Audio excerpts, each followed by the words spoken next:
Milwaukee Bucks take a 3-2 series lead against the Phoenix Suns. Into Game 6 of the NBA Finals tonight on NBC and ESPN Radio. Coverage begins at 8 p.m. Eastern on ESPN Radio. The Bucks are one win away from winning their first title in 50 years.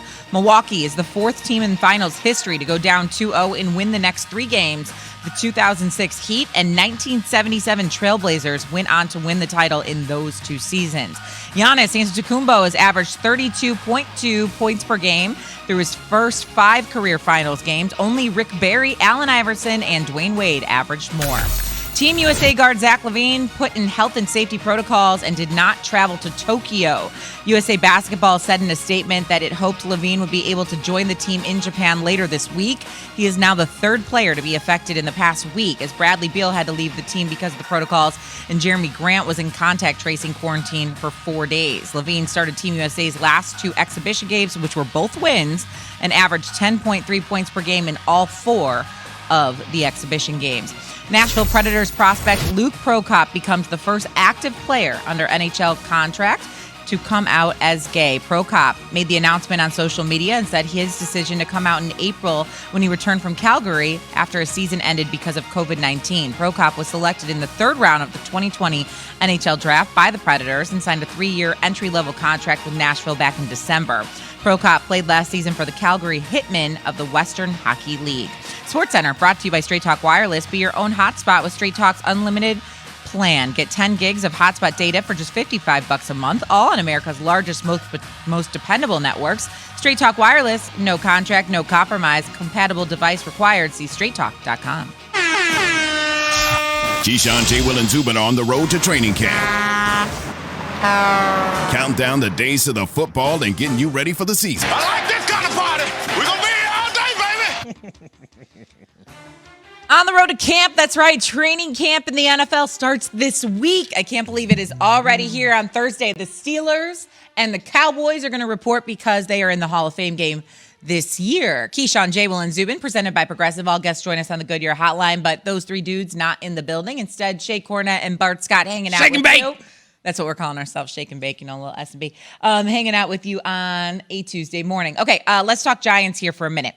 Okay, I know the Cowboys start this week, but nonetheless, NFC East, we'll go to the Giants. Because Saquon Barkley was asked yesterday how he's feeling after tearing his ACL. And if you remember, he tore his ACL, I believe it was week 2 last season against the Chicago Bears. Here's what Saquon had to say in his press conference. I don't know. I guess we'll see.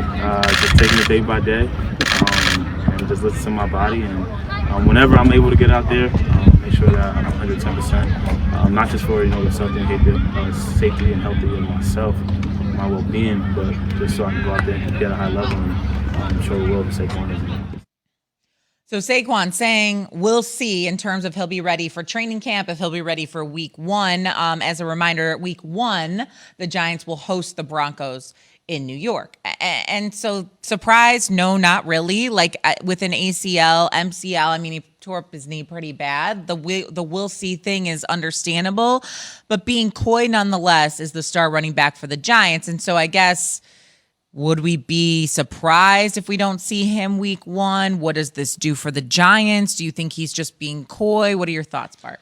Well, I think secretly he has a target base, right? And they're going to bring him along slowly in training camp because it's one thing to run in a straight line and do predictable drills, but it's another thing to react to what's happening in front of you, and it's under the unpredictability of what can happen in front of you. I think he's made out of the same stuff as some of the greats, right? We think about Adrian Peterson. We think about some of the people that came back to show that they were a little superhuman. Because he was so young and it happened at such a young age, I think that he's going to be able to heal maybe faster than maybe a veteran that has a little bit more scar tissue there. And I think it's important for him to come back and hit the ground running because he has to be on a mission. No pun intended, yeah. Right. He has to be on a mission. He has to be on a mission to prove that he is a guy that can be more than just a running back. Because if you want to get the type of money that Saquon Barkley we thought was scheduled to make after his rookie season, he's going to have to be able to be available, and he's going to have to be that third down back. He's going to have to be that every down back. Yeah, everybody's chasing McCaffrey.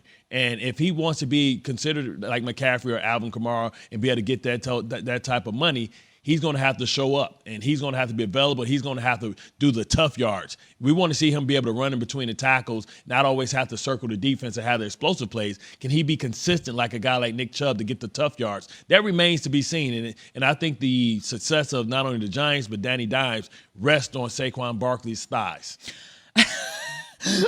They're rubbing. Look at that. Rest on Saquon he almost caught fire thighs. right there. Those thighs, yeah, I know. But this is the thing that we forget, because this is now an elongated season, and there's an extra game with 17 games. And if you've got a young gun like Saquon Barkley, who no doubt when he's healthy is the Giants' best weapon offensively, you need to preserve him and make sure that he is fully healthy before you just throw him into the mix. And look, the Giants are going to do some special things this year, I think, at least. They added some key free agents. They did really well in the draft. I love that Azeez Ojulari, who they added, one of the best pass rushers, that was in the draft this year. They have Adoree Jackson, Kenny Golladay, Kyle Rudolph, Leonard Williams, just among the few that they added in the offseason. And so having him in the mix, like we've seen the Giants win without him, obviously. They didn't have a great season, but look, they were the Eagles not putting their third-string quarterback in away from being in the playoffs last year. This is a team in the Giants that almost beat the Bucs in primetime on Monday Night Football. I think it was Thursday Night Football, actually.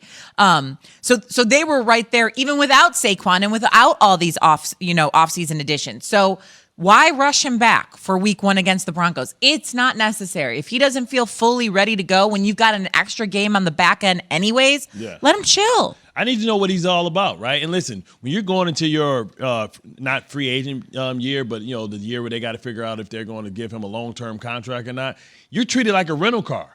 Right? Like nobody, listen, when you get your rental car, you don't care about smoking a cigarette and put the butt out on the seat. You don't care. McDonald's wrappers on the back. Okay, right? See, now that's not true. They'll give you fines for all this stuff now. They'll slap you don't sometimes. Smoke in the car. No, don't Vape do it up. Like nobody cares, right? You don't care about the brake pads or anything like that. And that's how you got to treat Saquon Barkley. I want to push you and see how hard I can put on you, how much I can put on you, because I need to really make a true decision if you can carry the load. Because if I give you $15 million a year for the next 4 years, that's going to put me in salary cap hell, because that's going to cost me a couple of players in the future. So I need to see all of what you can do. I need to see all your productivity. I don't want to just come in here and put you on a pitch count. I need to see if you can be dominant. Well, and okay, that was going to be my next question. Like, if he does return week 1, week 2, the start of the season, essentially, like you'd assume they put him on some sort of a snap count just to be sure and preserve his knee and his legs as best as they can, right? Like, I don't care how strong those thighs are.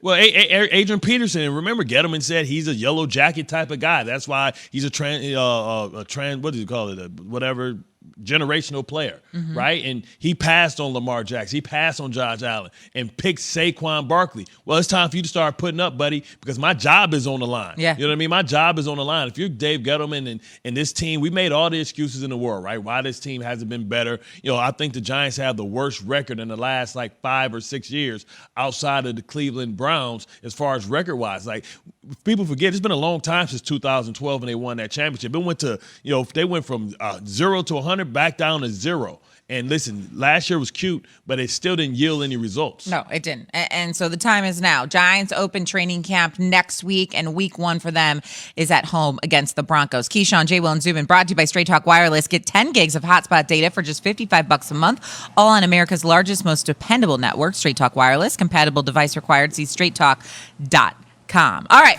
time to welcome in Mr. Mike Tannenbaum, and we're going to do something fun. Uncle TB, where's your shake, man? Oh, you already had it. We a little early, 6 o'clock shake, my bad. Good morning, Mike Tannenbaum, ESPN NFL Front Office Insider, joining us right now here on KJZ. Shay Cornett, Bart Scott here hanging out this morning. All right, Tannenbaum, we're going to do something a little different this morning, all right? So hang with me. Here are the rules. Let me first set this up. So this is called the KJZ NFL Draft. Why are we doing this, you ask? Well, because the NHL expansion draft for the Seattle Kraken is Wednesday night. The NHL does things